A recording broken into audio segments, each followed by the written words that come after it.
आयुष मेहता, 2 मेहमान मेरे साथ जुड़ चुके हैं, उनसे करते हैं बातचीत। धीरे धीरे करके और मेहमान भी मेरे साथ जुड़ते जाएंगे पैनल में, आप उन सब का फ़ायदा उठाइएगा। किरण सर बहुत शुक्रिया, थैंक यू वेरी मच समय देने के लिए। आयुष भाई थैंक यू वेरी मच, आज फिर से आपने समय निकाला, अच्छा लग रहा है आपसे बातचीत करके।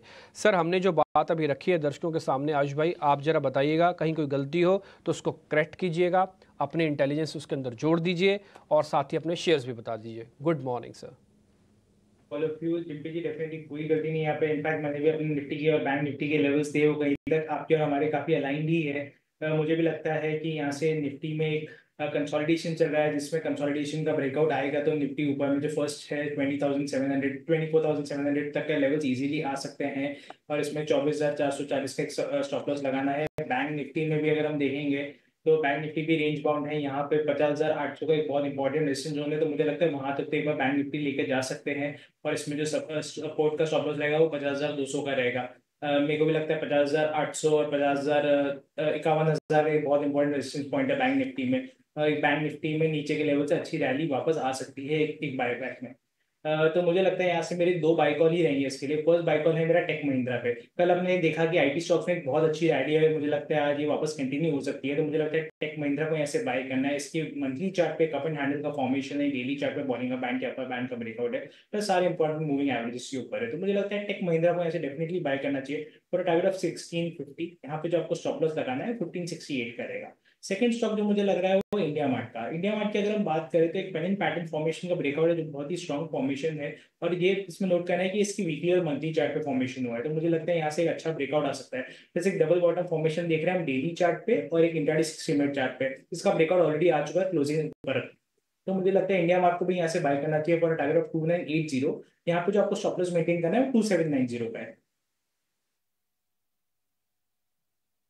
ये तो कॉल्स आयुष की तरफ से, जहाँ पे दोनों ही खरीदारी की राय है। इंडिया मार्ट यहाँ पे आप खरीदारी करके चले, और साथ ही साथ टेक महिंद्रा, क्योंकि आज आईटी कंपनीज पे फिर से फोकस रहेगा। कल भी एक नैस्डैक में अच्छी तेज़ी देखने को मिली, कल कुछ आईटी कंपनीज ने सपोर्ट लेंड भी किया था, तो टेक महिंद्रा पर भी आप नज़र रखिए। पर किरण, अब आपसे समझना चाहेंगे कि आपके रेडार पे कौन से स्टॉक्स हैं, वो भी बताइए। Good morning. Very good morning everyone. So मनीडार के ऊपर 2 कॉल है, आई मीन 2 स्टॉक है। कहीं ना कहीं हमें लग रहा है कि निफ्टी बैंक निफ्टी में जो high top high bottom pattern बन रहा है वो फिलहाल कंटिन्यू रह सकता है, लेकिन ऊपर के साइड पे मल्टीपल रेजिस्टेंस हमें देखने को मिल रहा है। सो इंडेक्स थोड़े साइडवेज टू पॉजिटिव ट्रेंड में रहेगा, लेकिन स्टॉक पर भी काफी सारे अच्छे लार्ज कैप स्टॉक्स है जहां पे हमें लग रहा है कि एक बार के लिए हमें अपॉर्चुनिटी ढूंढनी चाहिए। तो पहला जो स्टॉक रहेगा वो एफएमसीजी सेक्टर से रहेगा, हिंदुस्तान यूनिलीवर। हिंदुस्तान यूनिलीवर में अगर आप देखोगे तो रिसेंटली एक अच्छी खासी रैली हमने देख चुके हैं, लेकिन ओवरऑल अगर आप चार्ट देखोगे तो पिछले 1-1.5 साल में स्टॉक ने उतना कुछ खास रिटर्न नहीं दिया है। तो कहीं ना कहीं ये कैचअप रैली यहाँ पे आ सकती है, और सेक्टोरियल रोटेशन अगर होता है तो कहीं ना कहीं FMCG would be the best sector के जहाँ पे हम बेट ले सकते हैं। तो Hindustan Unilever intraday as well as अगर आप पोजिशनल पॉइंट ऑफ व्यू से देख रहे हो तो लॉन्ग करके जाना चाहिए। 2740 के आसपास की क्लोजिंग है, 2729 का हमारा टारगेट रहेगा, 2710 एज स्टॉप लॉस हम मेंटेन करेंगे। नेक्स्ट जो कॉल है वो अशोक लेलैंड। ऑटो के अंदर भी हमने देखा है कि लेट लगाड़ था अशोक लेलैंड। ओवरऑल हमने देखा है बजाज ऑटो हो या फिर हीरो मोटर कॉप हो, आइशर मोटर हो, वहां पे एक अच्छी खासी रैली आ जाने के बाद अशोक लेलैंड में लास्ट लेग में एक अच्छी खासी रैली हमने को देखने को मिली है। कहीं ना कहीं एक फ्लैग पैटर्न ब्रेकआउट है, फ्लैग पैटर्न ब्रेकआउट के बाद का कंसोलिडेशन पैटर्न हम देख रहे थे। ऊपर में 260 265 की रेजिस्टेंस है, वापिस उसी लेवल के ऊपर हमने दिखा है कि कल की उसकी क्लोजिंग है with volume momentum indicator getting back into the bullish zone. तो कहीं ना कहीं अशोक लेलैंड 255 के आसपास की क्लोजिंग है, हम लॉन्ग करके जाएंगे, 270 तक के हमारे टारगेट रहेंगे, 248 एज अ स्टॉप लॉस हम मेंटेन करेंगे। तो हिंदुस्तान यूनिलीवर, अशोक लेलैंड हमारे 2 प्रेफर्ड पिक रहेंगे। ठीक है, हिंदुस्तान यूनिलीवर पहला ये शेयर है किरण की तरफ से, और इसके लिए टारगेट है 2790 रुपये का, स्टॉप लॉस 2710 रुपये। और दूसरा जो शेयर है वो है अशोक लेलैंड का, 250 रुपये के आसपास पहुंच के हम देखने की मजबूती दिखा रहा है अशोक लेलैंड। अब टारगेट बनेगा आपके लिए 270 रुपये का, और स्टॉप लॉस इसमें लगा के चलिए 248 रुपये का, 257 रुपये के आसपास ही कल क्लोजिंग दी है। आयुष के 2 शेयर बता दें आपको। आयुष ने आपको खरीदने की सलाह दी है टेक महिंद्रा, इसके लिए टारगेट होगा 1650 रुपये का, स्टॉप लॉस 1568 रुपये का। और इंडिया मार्ट, जहां पर हम देख रहे हैं कि 2 दिनों से लगातार स्ट्रॉन्ग मोमेंटम बिल्ड हो रहा है, उसको प्ले करने की सलाह दे रहे हैं आयुष, और टारगेट होगा 2980 रुपये का, स्टॉप लॉस लगा के चलिए 2790 रुपये का। ये 4 शेयर हो गए आपके लिए आज ट्रेड के लिहाज से। की सोनी पटनायक भी हमारे साथ जुड़ गई हैं। सोनी, बहुत शुक्रिया आपका समय देने के लिए, गुड मॉर्निंग। शुरुआत आपके शेयरों से कर लेते हैं, बताइए आज कौन से स्टॉक्स चुना है आपने हमारे दर्शकों के लिए?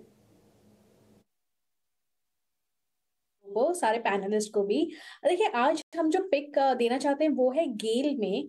गेल में कल हमने देखा है कि एक अच्छा ब्रेकआउट देखने को मिला है चार्ट्स पे, डेली चार्ट्स पे, और वहां पे एक अच्छा स्ट्रॉन्ग फ्रेश पोजीशंस पे बनते हुए लॉन्ग्स की तरफ देखने को मिला है। सो यहाँ पे करंट लेवल पे आप बाई कर सकते हैं करीबन 230 236, ये एक रेंज है जहां पे आप बाई कर सकते हैं। काफी स्ट्रॉन्ग सपोर्ट है 230 पे, हम देख सकते हैं कि वहां पे पुट राइटिंग बहुत एग्रेसिव हुई है। सो 228 वहां पे आप स्टॉप लॉस मेंटेन कर सकते हैं, और टारगेट यहाँ पे रहेगा 250 और 255 का दूसरा टारगेट रहेगा।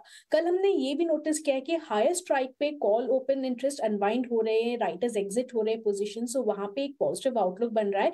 सो रेंज बाय आप कीजिए 230 236 पे, स्टॉप लॉस रहेगा 228, टारगेट है यहाँ पे 250 255। सोनी एक ही शेयर है आज? जी, अभी के लिए एक ही शेयर है, फिर जब मार्केट ओपन होगा फिर थोड़ा सा आई थिंक डेटा वॉच करके देखने के लिए बेटर है, बिकॉज यहाँ पे मुझे लगता है कि निफ्टी पे सपोर्ट अच्छा है, 24,500 पे सपोर्ट है, बट थोड़ा सा साइडवेज मूवमेंट है, तो बहुत ज्यादा आज मुझे मूवमेंट नजर आते हुए मार्केट पे नजर लग नहीं रहा है। बैंक निफ्टी थोड़ा अंडर परफॉर्म कर रहा है, बैंक निफ्टी में रेजिस्टेंस बहुत क्रूशियल है, 51,000 के ऊपर जब तक नहीं क्रॉस करता है तब तक मुझे लगता है थोड़ा लॉन्ग्स के तरफ अग्रेसिव नहीं होना चाहिए। जहां पे आपको स्टॉक्स अच्छे मिल रहे हैं वहां पे देने चाहिए। इनफैक्ट तीनों के तीनों indices, Nifty, bank Nifty, fin Nifty, तीनों में रेजिस्टेंस बहुत स्ट्रांग है। सो थोड़ा सा वेट करना चाहिए, जब तक रेजिस्टेंस क्रॉस नहीं करता है तब तक अग्रेसिवली यहाँ पे ट्रेड नहीं लेना चाहिए, किसी भी मोमेंट पे सेलिंग प्रेशर हो सकता है। सो आई थिंक हर एक दिन एक दिन को हम कंसिडर करते हुए, डेटा पॉइंट्स को समझते हुए यहाँ पे देखना चाहिए। सो मार्केट जब ओपन होगा तब हम शायद इंट्राडे के लिए कोई और एक स्टॉक देख सकते हैं। बढ़िया है। स्वागत करते हैं और समझते हैं कि मार्केट खुलने से पहले कहां पे है उनकी नज़र। चंदन, वेरी गुड मॉर्निंग, बताइए आज के स्टॉक कॉल्स कहां पे है आपके? Good morning, thank you so much for having me. So market की बात करें तो कहीं ना कहीं फ्राइडे को एक ब्रेकआउट देखने को मिला था निफ्टी में, बट मंडे को फॉलो अप नहीं हुआ, बट अपने आप को इंडेक्स फिर भी 24,500 के ऊपर होल्ड करने में कामयाब रहा। मेरा ऐसा मानना है कि 24,350 24,400 अब एक सपोर्ट का काम करेगा, जो पहले रेजिस्टेंस का काम करता था, और उस सपोर्ट से कहीं ना कहीं इंडेक्स वापस 24,750 से लेके 25,000 तक के मोमेंटम के लिए तैयार हो रहा है। तो मेरे हिसाब से कोई भी स्मॉल कंसोलिडेटिव मूव और बाय ऑन डिक्लाइन की रणनीति यहाँ पे अप्लाई करनी चाहिए 24,350 24,400 के सपोर्ट से नए हाई के टारगेट के लिए। बैंक निफ्टी की हम बात करें तो बैंक निफ्टी थोड़ा सा एक अंडर परफॉर्मिंग मूड में है, एक फॉलिंग स्लोप में यहाँ पे कामकाज कर रहा है, 50 डेमा को पार नहीं कर रहा है पिछले 10 दिनों से। बट अच्छी बात है कि डेली चार्ट में इसने डबल बॉटम जैसे फॉर्मेशन बने, बट उसका ब्रेकआउट तभी होगा जब 50,750 के ऊपर निकलेगा। तो 49,650 टू 50,750 ये 1000 पॉइंट का रेंज बैंक निफ्टी का 10 दिन से है। ये रेंज निकलने से ही बाजार में मोमेंटम बनेगा। अब हम स्टॉक्स की बात करते हैं तो पहला ट्रेड रहेगा डिक्सन पे। निफ्टी आईटी पे पॉजिटिव व्यू हमारा ऐसा मानना है कि रिलेटिव रोटेशन ग्राफ के हिसाब से आईटी यहाँ पे आउट परफॉर्म करना चाहिए। डिक्सन में लगातार पिछले 8 दिनों से high top high bottom formation बन रहे हैं, और वीकली चार्ट पे नजर डालें तो लगभग पिछले 10 वीक का कंसोलिडेशन ब्रेकआउट होके 12,700 के ऊपर एक डिसाइसिव क्लोज दे रहा है। लग रहा है ये ब्रेकआउट इंटेक्ट रहेगा, शॉर्ट कवरिंग के ट्रिगर भी बन सकते हैं। तो 12,350 के सपोर्ट से हम खरीदारी की सलाह देना चाहेंगे। ऊपर में कहीं ना कहीं 13,500 के लिए स्टॉक तैयार हो रहा है। दूसरा काउंटर रहेगा वोल्टास, पॉजिटिव बायस यहाँ पे है। डेली और वीकली चार्ट में एक मेजर ब्रेकआउट है। 4 दिन पहले काफी अच्छे डिलीवरी वॉल्यूम के साथ सर्ज देखने को मिला, फिर 3 दिन कंसोलिडेटिव मूव, और आज और कल के दिन वापस मोमेंटम इंडिकेट कर रहा है कि रैली अब एक्सटेंड होनी चाहिए। तो वोल्टास पे खरीदारी की सलाह रहेगी। 1570 के यहाँ पे सपोर्ट रहेंगे। ऊपर में कहीं ना कहीं काउंटर मौजूदा लेवल से 5 से 6% बढ़ते हुए 1670 तक के टारगेट को छूने के लिए तैयार हो रहा है। तेजी है वो रुकने का नाम नहीं ले रही है। कल भी हमने देखा था कि ब्रोकरेजेस की पॉजिटिव कॉल आई थी, तो ये काउंटर पे नजर रखिए। और साथ ही डिक्सन टेक्नोलॉजीज ये भी एक आउट परफॉर्मेंस स्टॉक रहा है, अभी भी भरोसा कायम है चंदन का यहाँ पे, तो इस पे भी नजर रखिए। पर चलिए अब 9 बज चुके हैं और वक्त चला है जानने का 9 बजे